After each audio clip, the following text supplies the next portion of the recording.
we had an episode previously, and we talked about buyers, the good, the bad, and the ugly. Today we're going to talk about sellers, the flip side, right? On working specifically with sellers, and what are some of the good, some of the bad, and some of the ugly. So Eric, in setting expectations, what do you do with the sellers, the good part? So setting expectations is making sure the home is ready, for showings, for open houses, for tours, and also is making sure that there's no liens, judgments Right. on the home, on the property. There's no solar panels, or the sellers, the homeowners didn't do landscaping and they never paid the guy. Right, they can hold a lien if they do that. They'll hold a lien against the sellers, Exactly. and they can't sell the home. So we'll get with title, the title company, our title reps, Research.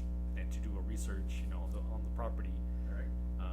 and then just kind of breaking down the numbers for the sellers, how much they owe on their notes, and that way we do a seller's estimated net sheet Exactly. to see what their take home is after paying all the fees, Right. title fees, escrow fees, all that stuff for when it's time to sell, Right. and then when they sell it, the taxes. There's just so much that goes into it. Setting Yeah. expectations. We like to get a look at the house. A lot of times we'll get a call, and can you tell me how much my home is worth? We'll do kind of a draft. Yeah. And Zillow will tell them, but it's not accurate all the No, time. Zillow's a little off. It's Yeah, it's always off. So then we like to go check the house out and kind of see it, make sure it appeals to all the senses. And does it look nice? Does it feel good? Does it smell good? And then we kind of give our recommendation to the sellers, the homeowners, to see what we could potentially sell it for, how much they can potentially net. So Right. setting expectations from us going to the home, how much they can make, to showings, getting the home ready, all that stuff. Yeah, so working with sellers a little bit from working with buyers, because with buyers, we set the expectation to how much they need to buy the house. And a lot of times with down payment assistance, there's hardly any money that they need up front, maybe a couple $1,000s, which is pretty cool. With sellers, what sellers really want to know is what's their bottom, how much money are they going to keep in their pocket? What's their profit? Yeah. So a lot of sellers are thinking, I'm going to sell my house for $250,000, and I don't say they don't owe anything, right? They already paid it off.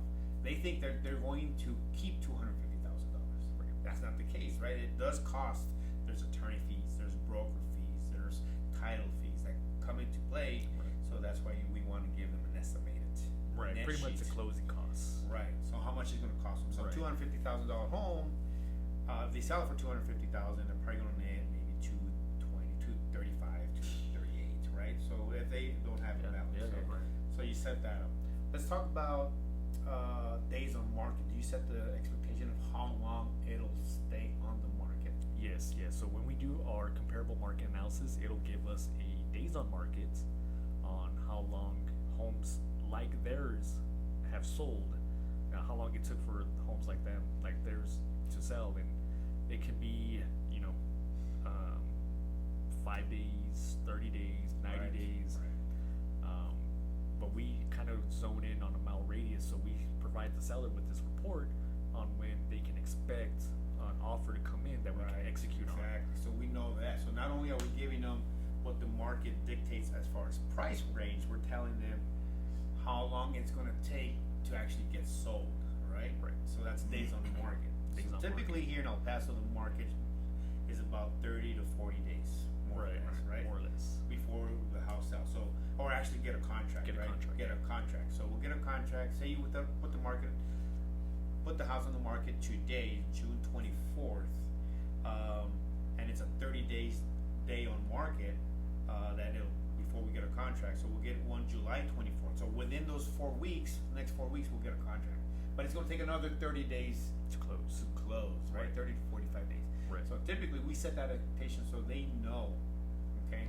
And do we provide weekly updates to our sellers, even though, that way they know what's going on with the marketing of their home? Right, yeah, we're gonna update them with any feedback we get from the showings, from Right. the open houses, Exactly. from even if there isn't an update, if there's no showings, if there's Even no if there's not an activity, update, they're gonna hear from us, we're right? gonna They're hear gonna from say, hey, us.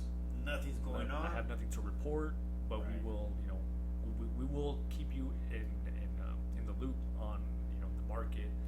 there's something sold nearby that's gonna Yeah. drop the value or Right, help right. the value of the home. Will you'll hear from us, and we try to give, whether it's good feedback or bad feedback, positive or negative feedback, we're gonna let the sellers know on a weekly basis whether they want us to Right. update them on Monday, on Friday. Yeah, you get when there's communication. So communication Right. is key. As long as you communicate, you don't want to work with a seller and then just put the house on the market and then see you later. Yeah, ghost Till we're them. like- yeah, Ghost you don't want to do them. it. Yeah, you don't want to ghost them. So let me throw a curveball at you then. Okay. So what if we tell them 30 to 45 days we're gonna get a contract and we're already at day 50? All right. So if we're at day 50, it can go back to the market shifted. Maybe it's winter time. Right. Maybe the kids went back to school. Maybe there's some issues. Maybe at contract when we were getting the listing, maybe they wanted us to price it higher. Okay. And they had time to wait. Say they had. Yes, they had They weren't in time. a rush. Exactly. And the Right. price. So the numbers never lie. We're always going to tell them the days on market and the price because we know the market. We'll go back 180 days, and if it's something that had more activity, a neighborhood that had more activity, we'll go back 90 days, even 60 days. If we can get 3 comparables, we'll know the price, we'll know the days on market, and we'll know how quick we can get to closing and get them their money on the sale. So yeah, Makes so that's a sense. curve. So it all Yeah. depends. Like there's life happens. Yeah, I always and think worst markets case will change. scenarios, but- The market will change. So Chris, let me ask you, what are some of the good marketing techniques that we would do for our sellers? So as far as marketing the home, we do a lot of professional pictures. We do a lot of social media, getting that home out there, making sure not just we see it, but everyone, as far as the wave. You guys know we're always It's on our worldwide, phones. yeah. Worldwide. Worldwide. Yeah, it goes everywhere. We can boost it. The more, the better, right? Boost on Professional social media. Yeah, professional videos. You Yeah. know, I know a big thing nowadays is reels. I know we see a lot of reels. If we can catch their attention, great music. That way your home is being out and active. And then of course open houses. I know we all love social media, but I think when we go down to the gritty, open houses, open it up. You gotta bring show the house. People need to see it. They need to feel it. They need to see the neighborhood. Exactly. Yeah, because pictures say one thing, and we want to make sure that we're detailing the house and actually painting a true picture of what the house looks like. Exactly. So there's a lot of pictures out there, guys, that you'll see a house that looks beautiful, on the MLS or on your computer, and then you actually go see it. It's like, whoa, it doesn't look anything like the picture. Like, Exactly. This picture has grass, and this house has dirt. Oh, That's yeah, I've not, seen that a that's lot. not painting a true picture. So we won't do that. We'll paint a true picture of what your house is going to look like. And then the last one, which is pretty neat that we do here at the Torres Team, is the open house show. Yes. Right, is that Exactly. something So you do? that will showcase your home on TV.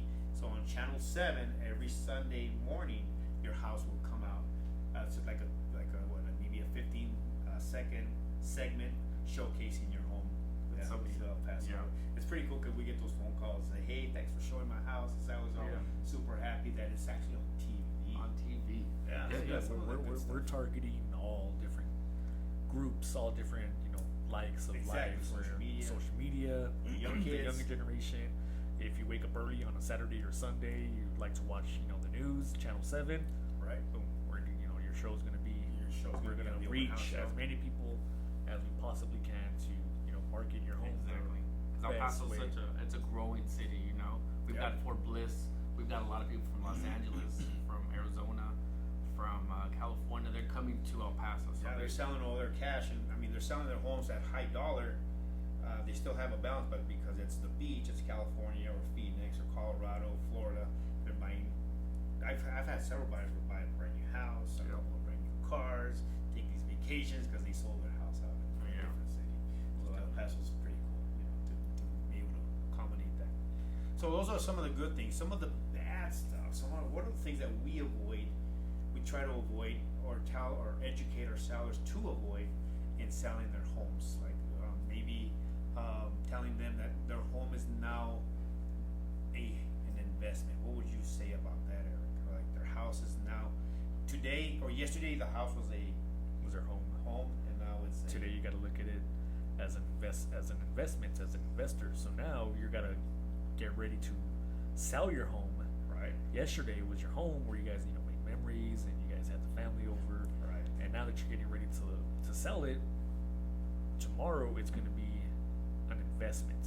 So you have to make it pretty. You gotta make it shine. Make it show ready, make it shine. Depersonalize it, declutter. Declutter. Take down the family pictures. Yes, as if you were, the buyer walking into the home. Exactly. What would you buy this home?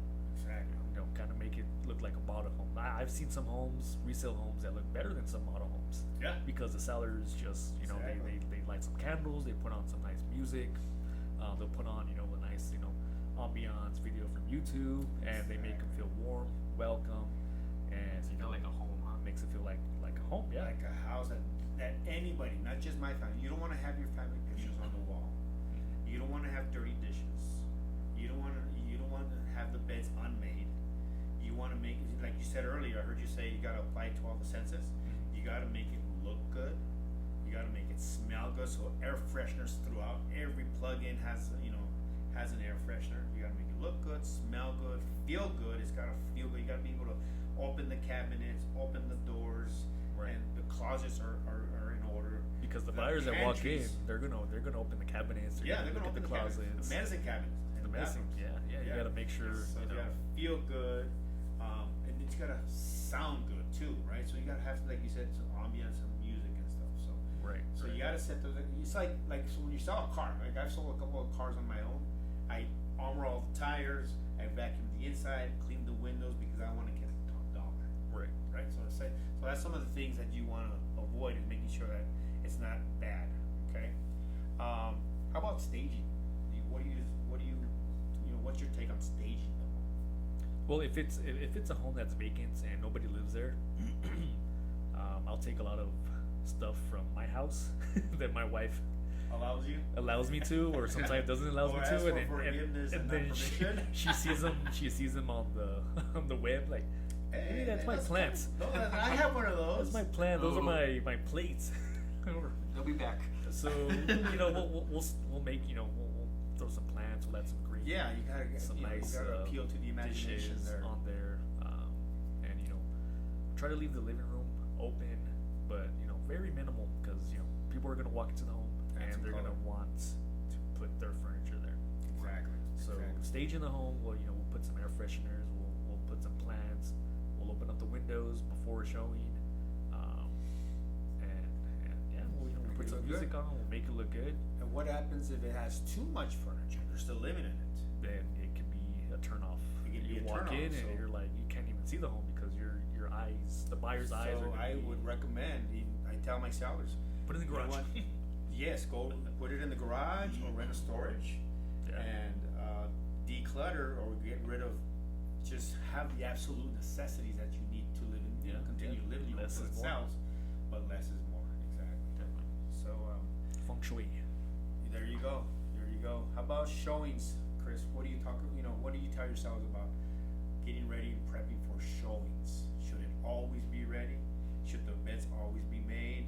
Even though maybe they're only getting 2 or 3 showings a week, what is your advice to your sellers? Yes, always be ready. Always, you never know. It can be the first buyer, or it can be the 30th, 40th buyer. Even just if you don't even have landscaping, just kind of take all the weeds out, Rake it, rake the dirt. If wet it's it nice, every now and then. wet it. Paint Make the it front smell. door if they can. Yeah, it's the Paint the curb front appeal. door, It's yeah. the first 3 seconds The curb appeal. that they will First get to see. impressions. First impressions. Exactly. So the front's got to be always top notch. The front, as soon as they walk in, then the kitchen, and then the primary bedroom. And more than likely, there's going to be another home down the street or on that same street that's for sale. Yeah, That exactly. So you're competition. You're You're competing. You're going to make sure your front looks good. The garage door is not broken, or is not dents or stains, or the grass. There's no weeds. So you're competing. And you Yeah. gotta make it look good. Attract people. So And now- we'll guide you. We guide our sellers. Oh on yeah, how to we're always stage it. again. It's we know, right? We know Exactly. we know We've gone out when there it's going to be put when it's going to weeds. sell, at what price, and if it's not selling, there's only three things that sell a home, which is location. Can't do anything about the location, right? Right. It's condition. We can definitely do stuff about the condition. Help our sellers, you know, with the condition of the home. Clean it up, shine it up, clean it. Just some help. Don't spend a lot of money. No. Just make it look good as best as you can. Make your bed, right? Make your bed. Make your bed. Wash the dish. Put the dishes away. So it's location, condition, and then price. You gotta price it right. The market will dictate. If you're not getting any offers in the time that we know it should get an offer, and then it's overpriced. If they want to sell quick, we price it a little lower. If they have time, like say 3 to 6 months, we price it right at the market. If they have a lot of time, they want to see if a cash offer will come in, then we'll price it a little higher. Correct. It's all the numbers will never lie. So let's go to the ugly real quick and wrap it up. So we're helping sellers. What are some of the really ugly stuff to avoid in selling a home? You got to be upfront with us. You got to tell us. You know, we will know. We will find out. We'll find out. You know, if you're trying to get a divorce under the table, then you haven't gone through the full, proceedings, or you don't have the divorce decree. You know, there's been times or there's family members that are on the home, on the title, or the home has heirs or children on there that don't live here, and we need their signature, and it's the closing time. Estate sales are The tough. estate sales, Yeah, and those are we tough. can't If there's find no it. wills. Yeah, that's They tough. don't want to sign. Yeah. Or no marketing at all. Say they don't want any marketing. Yeah, You know, they don't want any marketing, or they're dealing with another realtor that doesn't do a lot of marketing. It's all about marketing. You know, we do like you said it earlier. We were mentioning professional pictures, social media, the open house show, open houses, videos, drones, stuff like that is what really gets homes. So we have to market the home. The ugliest thing I think is the overpriced. A lot of people think their home is the best in the block, and they have the best flooring, the best, and they may have the best countertops, flown in from Spain, which is really nice. But remember, every house has to have a countertop. Every house has to have cabinets. Every house has to have flooring. So you're not going to get the value back, because remember, it was your home that you enjoyed, and the day you decide to sell, now it's an investment. So you're not going to get all that money back, but you will get some of it back, because it's going to help you with sellability. It'll sell faster, like you said. There's a house down the street that's competing with you. You're going to sell it faster. Yeah. Even if you know that you have roof damage, or if you know you have plumbing, when the buyer comes, they're gonna have to do an inspection. Yeah, exactly. So it's gonna come up, and now you're gonna have to go to the negotiation table. They might ask you to fix it. They're gonna Drop the ask you to price. drop the price. If you don't, you're out of the contract, and then we're gonna bring another buyer. Same thing. Another inspection. Yeah. So Another monthly mortgage payment that you have to make. Exactly. Another monthly mortgage Right. payment. so just And then more showings. exactly. You're gonna have to be inconvenienced, because you're gonna think you're gonna have dinner tonight or a party on Saturday, and all of a sudden the realtor calls and says, hey, I have a showing at 2:00, or at 6:00, or at 10:00 in the morning, 8:00 in the morning. So yeah, so that's some of the stuff of the good, the bad, and the ugly. If you're looking to sell a home, we're here to help you, and please don't forget to like, share, and subscribe to our channel. That way you can see future videos with more pertinent information from us. Thank you, guys. See y'all later. See y'all later.